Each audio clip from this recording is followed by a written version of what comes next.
नमस्कार, MP Dastak news में आपका स्वागत है। मैं हूं आनंद शुक्ला। आइए देखते हैं इस वक्त की क्या है बड़ी खबर। रीवा की गलियों से निकलकर जहां हर दिन संघर्ष की दास्तानें लिखी जाती हैं, एक साधारण ऑटो ड्राइवर की बेटी आयशा अंसारी ने असाधारण उपलब्धि हासिल की है।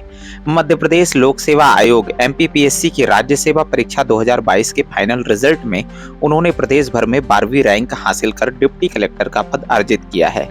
उनकी यह उपलब्धि न केवल उनके परिवार बल्कि पूरे रीवा के लिए गर्व की बात बन गई है। आयशा की प्रारंभिक शिक्षा रीवा के एक निजी स्कूल से शुरू हुई, लेकिन उनके संघर्ष की असली कहानी उनके घर से शुरू होती है। पिता मुस्लिम अंसारी, जो पेशे से एक ऑटो ड्राइवर हैं, अपनी बेटी की हर छोटी बड़ी जरूरतों को पूरा करने में कोई कसर नहीं छोड़ी।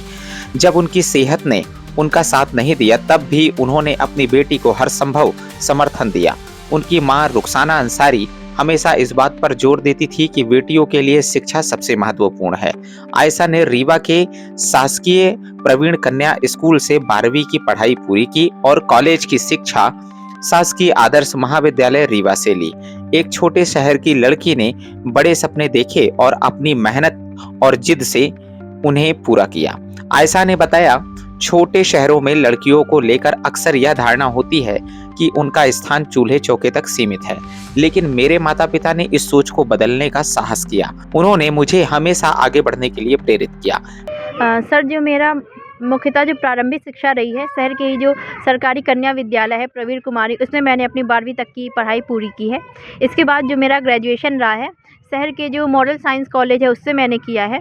इसके बाद वर्ष 2020 से मैंने सेल्फ स्टडी के माध्यम से अपनी पीएससी की तैयारी की है और आज मुझे वर्ष 2022 का जो एमपीपीएससी का रिजल्ट था उससे मुझे डिप्टी कलेक्टर का पद प्राप्त। सर, मुख्यतः यही था कि कहीं ना कहीं ऐसा माना जाता है कि लड़कियां पढ़ लिख कर अच्छे कार्य नहीं कर सकती हैं, उन्हें केवल घर के चौके चूल्हे तक ही सीमित रखा जाता है। परंतु मेरे पिताजी का मानना था कि लड़कियां पढ़ लिख के अच्छा कर सकती हैं, और मेरी मम्मी भी हैं जो कभी स्कूल नहीं गई हैं, लेकिन उनको था कि मेरी लड़की स्कूल जाए और किसी अच्छे पद तक जाए, तो उनका ही मोटिवेशन रहा है और सर इसलिए मैं सर यहाँ तक पहुँची हुई हूँ। पढ़ाई के दौरान आर्थिक तंगी और समाज की रूढ़िवादी सोच उनके रास्ते में बाधा जरूर बनी, लेकिन उन्होंने हर चुनौती को अवसर में बदला।